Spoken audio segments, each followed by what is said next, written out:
Hey, sofrito lovers, this is Ben Ramos bringing you another mukbang from my palatial home here in the Northwest Bronx. The Bronx is the home of hip hop and salsa. I am bringing you some Wednesday night rainy day pho. Look at the pho noodles. It's from a wonderful Vietnamese restaurant here in my neighborhood called Cam Tam Nim Q.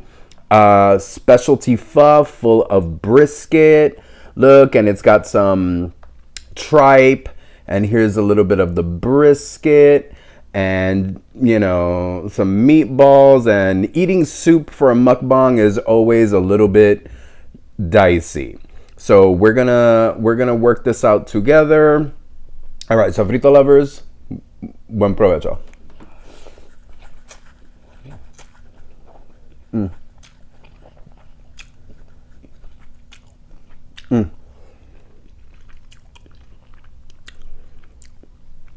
Having some tripe with it.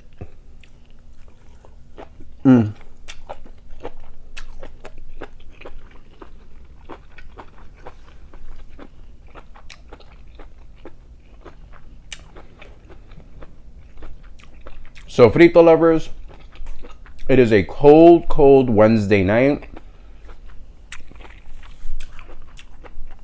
Rainy, dreary, and perfect for soup weather. That's why I'm bringing you some pho. I need some nice hot to lukewarm soup.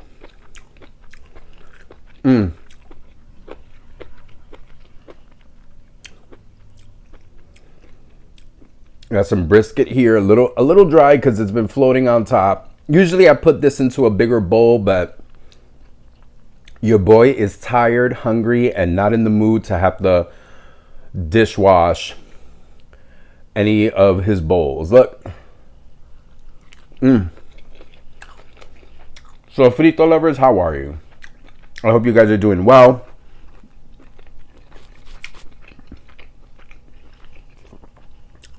I am exhausted. Today was one of those days. A little bit of the broth. Let me see if I can show you broth. No.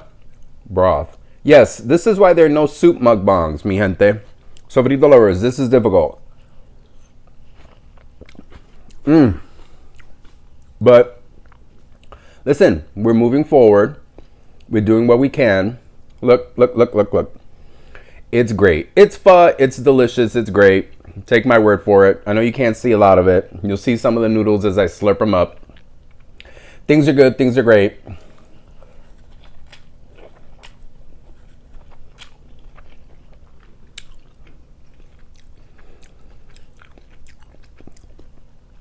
At work, we are gearing up for the summer big time. We have our summer program starting up. I mean, it's already, guys, it's already halfway through April. My program is going to be closing in about 2 months for the fall. And then we reopen for our summer program. That's going to be in a blink. And we are hot and heavy planning, prepping.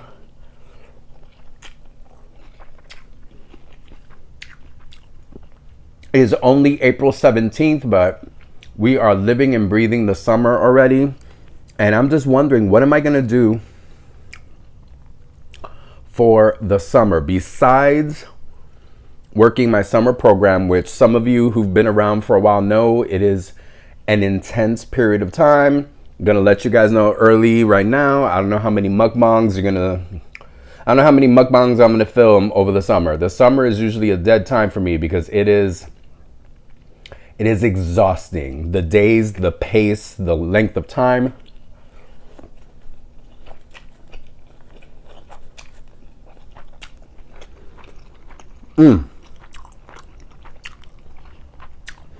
I really don't know if I'll be able to keep up these Wednesday night mukbangs in the summer.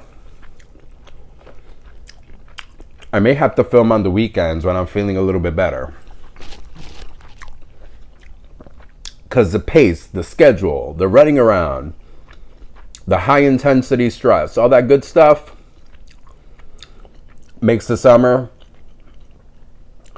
difficult to manage. But what am I going to do in the summer? I'm taking my vacation in August after my summer program closes. And all this pre-planning for the summer has me thinking like, what do I want to do on my weekends? What do I want to do if I do decide to take 2 weeks off at the end of August? What do I want to do?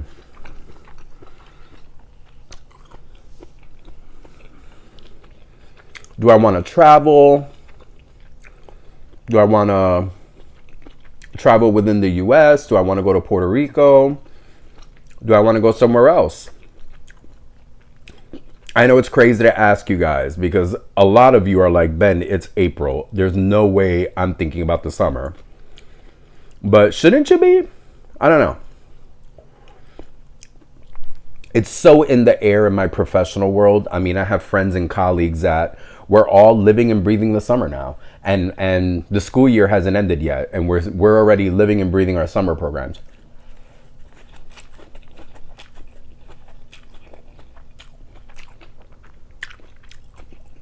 Do you guys have any plans for the summer?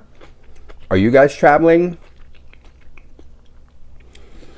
I make the assumption that everyone is lives the the school year calendar type of vibe like I do. You know, when you work in education, you follow school calendar, which is pretty much the same calendar you used to follow as a kid when you were in school. So I make an assumption. I sometimes forget that other people are like, it's just the summer, Ben.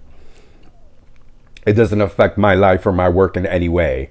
Summer vacations are for people who are either kids or in school or living and breathing in educational spaces. So for a lot of you, it may be like, it's just the summer, Ben. I take my vacation whenever, but I'm just, excuse me, so used to taking summer vacation.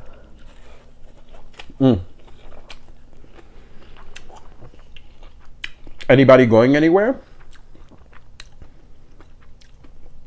Hawaii, Madagascar, Italy. Anybody going anywhere? I have a little bit more broth. Inspire me. Let me know what your summer plans are. What are you planning on doing? There is a part of me that wants to do some interstate travel within New England.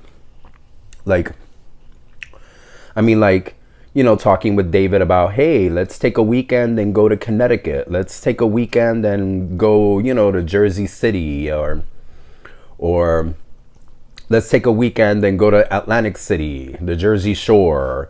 Let's go down to Pennsylvania. Let's go to Philadelphia. Let's go to DC, even though it's not New England, it's more the South. But, David and I love DC.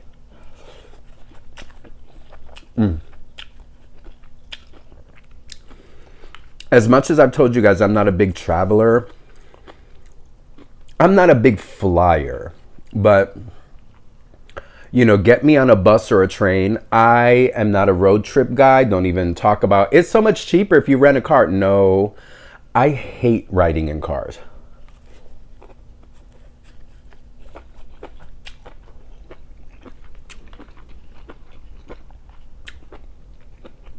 I am so not the car guy. Nope. Much to the chagrin of David Beta, who's a California suburban boy who grew up driving everywhere. I hate riding in cars as I spit tripe everywhere. I swear I've gotten half of the broth on this platform. Oh, eating soup is not a mukbang thing. But I don't care. I'm going to say to hell with convention and keep enjoying this pho. This pho is amazing. But yeah, I'm not a car guy at all.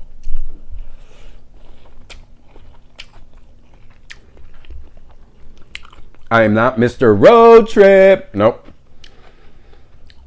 Put me on a bus, put me on a train, yes. Because on a bus and a train, I can get up, I can move around, I can go to the bathroom, change my seat, do all of that. In a car, you're riding in a seated position, which is not the most comfortable for someone with back issues or diabetic neuropathy in their feet like me.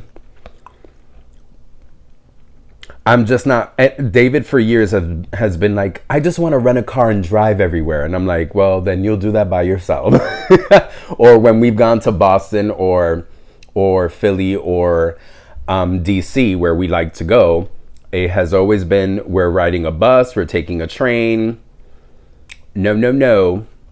As much as I know he would rather be like, let's drive, I'm like, nope.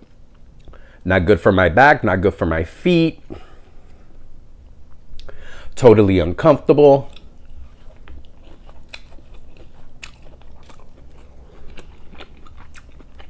So, if I'm going anywhere,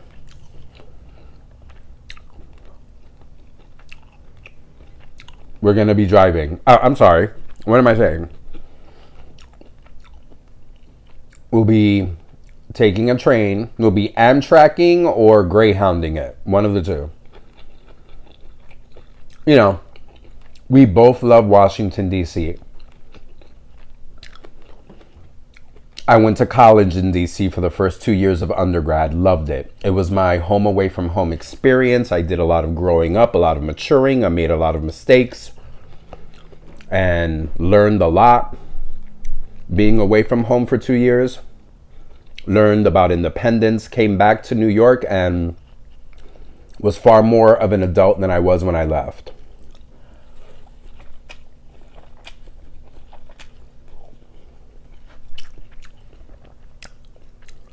We both love DC.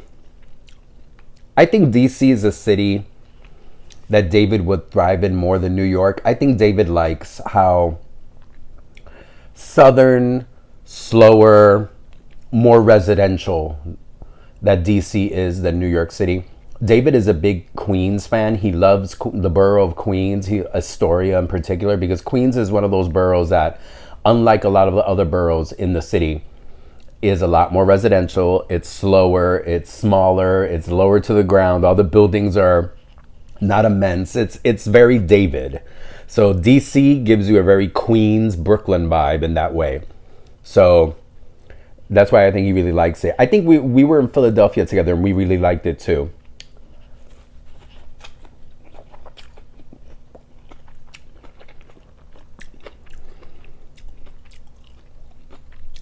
I think it was last summer. He and I went to Boston to hang out and to see my nephew who lives there with his girlfriend.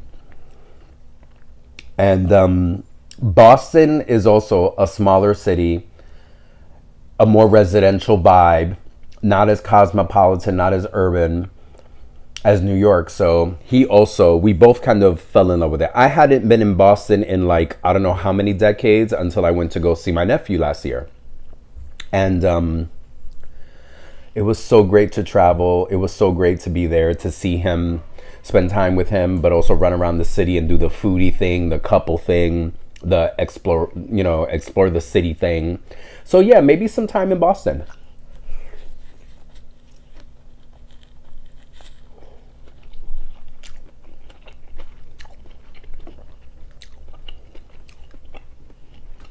I wouldn't mind going to Hartford, to Connecticut. David would definitely like Connecticut. David's a suburban boy. He likes things a little bit slower, a little calmer. So I think he would like Connecticut too. I mean, he's been in Connecticut for work, but like a little Connecticut vacation. So I don't know. I'm just thinking about the summer. And I feel like I have a little bit of this travel bug. I don't know why. Every time I think about the summer, I keep thinking about it. Wouldn't it be cool if on the weekend I did this or did that? And every time I think about this or that, it's always outside of the city. I don't know. It's just weird. Again, due to the fact that at work we're gearing up for the program, we just keep talking summer, summer, summer, summer. So it's in my mind.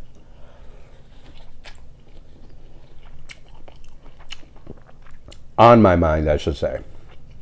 But yeah, where do you guys go to vacation? Are you like a ground travel guy like me? Or do you guys want to fly? Like if I'm traveling, I gotta get on a plane. I avoid planes as much as possible. You guys know I just came back about 2 weeks ago from Florida. I am not a plane boy. But if I have to take it, I take it. But I don't know, maybe I don't know, but for the weekend, I feel like traveling around New England for the weekend would be better. Like a Friday night right after work, getting on a bus or a train and, you know, disappearing until Sunday night or whatever. I don't know. I don't know. What do you guys think? I mean, it's kind of romantic and kind of hot and cool. But you guys let me know. So, frito lovers, you guys know me. I tried my best with this pho mukbang. Just catching up. I'm going to finish the rest of the pho. Try not to spill. I've got all the broth here. Might as well just lick the little platform here. So, frito lovers, I'm going to finish this off camera. In the comments below, where do you like to go for vacation? What are your summer plans? Answer those questions in essay form. So, frito lovers, go out there, go taste for yourself, have some culinary adventures. Como siempre, mucho, mucho, mucho amor.